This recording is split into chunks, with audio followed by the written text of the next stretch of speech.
সবাইকে স্বাগত জানিয়ে শুরু করছি আজকে শ্রী শ্রী মা ও শ্রী ঠাকুরের কথা।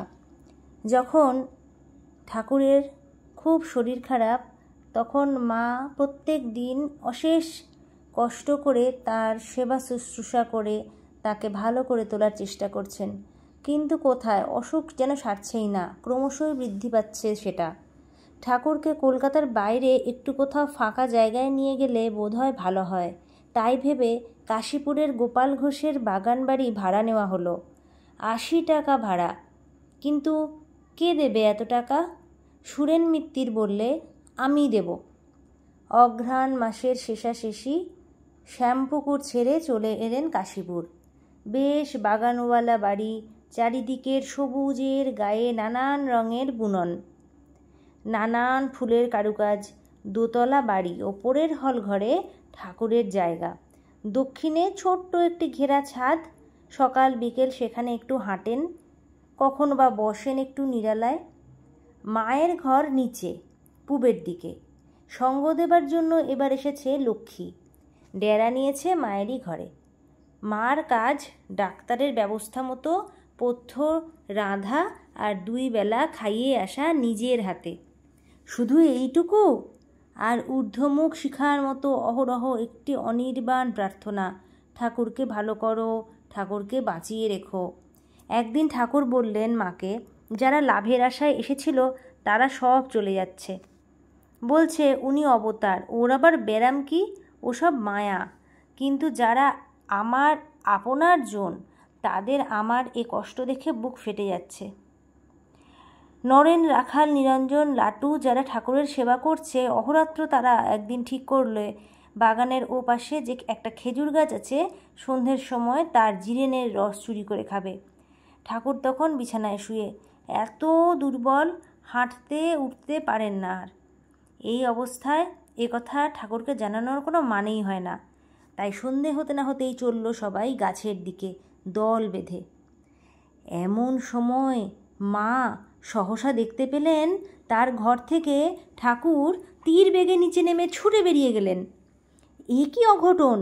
বিছানায় যাকে পাশ ফিরিয়ে দিতে হয়, সে এমনই ছুটে বেরিয়ে যেতে পারে? নিশ্চয়ই ভুল দেখেছি চোখে।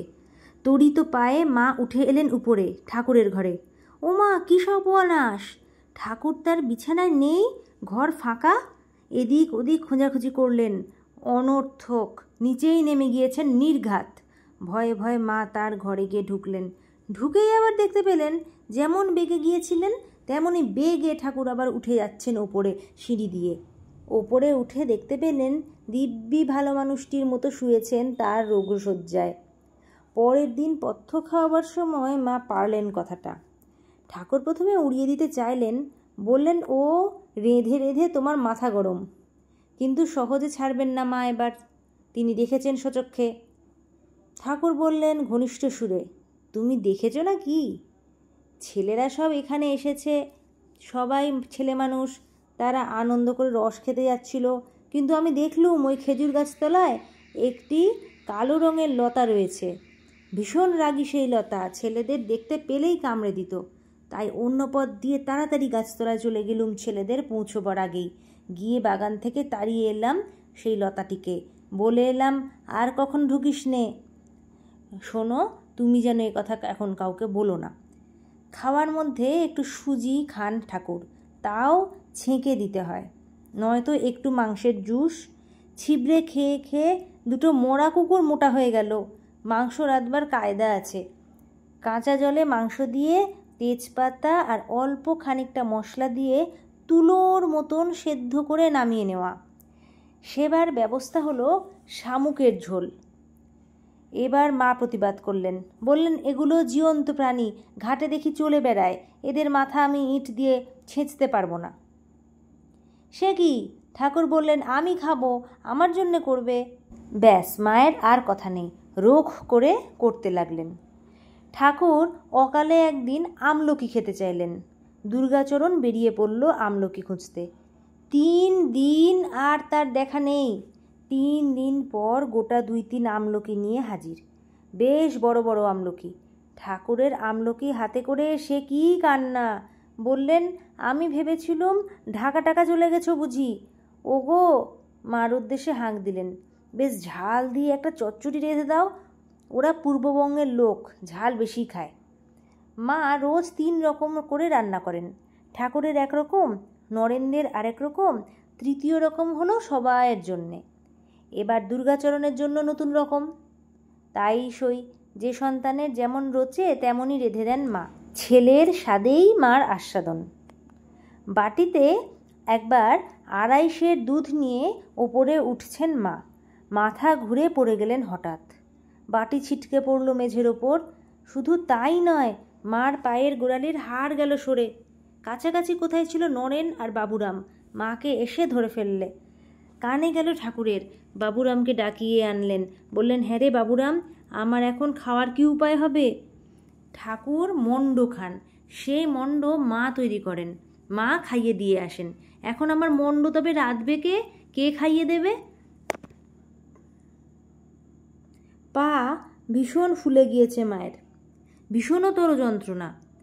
খুবই ফুলে উঠেছে মায়ের পাখানা, অসম্ভব। নড়াচড়া ওঠা চলা দূরস্থান। গোলাপ মা রেঁধে দিচ্ছেন মণ্ড, নরেন খাইয়ে দিচ্ছেন নিজের হাতে ঠাকুরকে। গোলাপ মা যেন মায়েরই ছায়া। আরেকবার রাঁচি থেকে এক ভক্ত এসেছে, সঙ্গে অনেক ফুল ফল কাপড়, আবার একছড়া কাপড়ের গোলাপের মালা। কাপড়ের বটে, কিন্তু মনে হয় সদ্য সদ্য যেন ফুটে রয়েছে ফুলগুলো। ভক্তটির ইচ্ছে মা গলায় পরেন একবার মালাটি। ভক্তের মনের কামনা পূর্ণ করলেন মা। পরলেন। মালায় লোহার তার দিয়ে বাঁধা, তাই দেখে রুখে এলো গোলাপ মা। বললে, কেমনও তোর ভক্তগা তুমি, লোহার কাঁটাওয়ালা মালা এনেছ? এই মালা পরলে গলায় লাগবে না মার? ভক্তটিকে অপ্রতিভ হতে দেখে মাও অপ্রস্তুত হলেন। বললেন, না না, লাগছে না, কাপড়ের উপর দিয়ে পড়েছি। এই না হলে করুণাময়ী? নরেন বললেন একদিন, মা, আমার আজকাল সব উড়ে যাচ্ছে, সবই দেখছি উড়ে যায়। কুণ্ঠিত মুখে হাসি এঁকে মা বললেন, দেখো, আমাকে যেন উড়িয়ে দিও না। তোমাকে উড়িয়ে দিলে থাকি কোথায়? যে জ্ঞানে গুরুপাদপদ্ম উড়িয়ে দেয় সে তো অজ্ঞান। গুরুপদপদ্ম উড়িয়ে দিলে জ্ঞান দাঁড়ায় কোথায়? আরেকবার এক ঘটনা বলি। বোধ গয়ার মঠে এসেছেন শ্রীমা। কত তাদের ঐশ্বর্য প্রাচুর্য দেখে দেখে মা কাঁদেন, আর ঠাকুরকে বলেন, ঠাকুর, আমার ছেলেরা থাকতে পায় না, খেতে পায় না, দৌড়ে দৌড়ে ঘুরে ঘুরে বেড়ায়, তাদের যদি অমন একটি থাকবার জায়গা হতো। তা ঠাকুরের ইচ্ছায় মঠটি হলো। ক্রমে ক্রমে ঐশ্বর্য প্রাচুর্যও হলো, মন্দ নয়। মঠের নতুন জমি কেনবার পর নরেন মাকে নিয়ে এলো দেখাতে। জমির চারদিকে সীমা দেখালে ঘুরে ঘুরে ঘুরে। বললেন, মা, এ তোমার নিজের জায়গা, তুমি আপন জায়গায় আপন মনে হাঁপ ছেড়ে ঘুরে বেড়াও। তখন বাবুরামকে নিজের কাছটিতে ডেকে আনলেন ঠাকুর।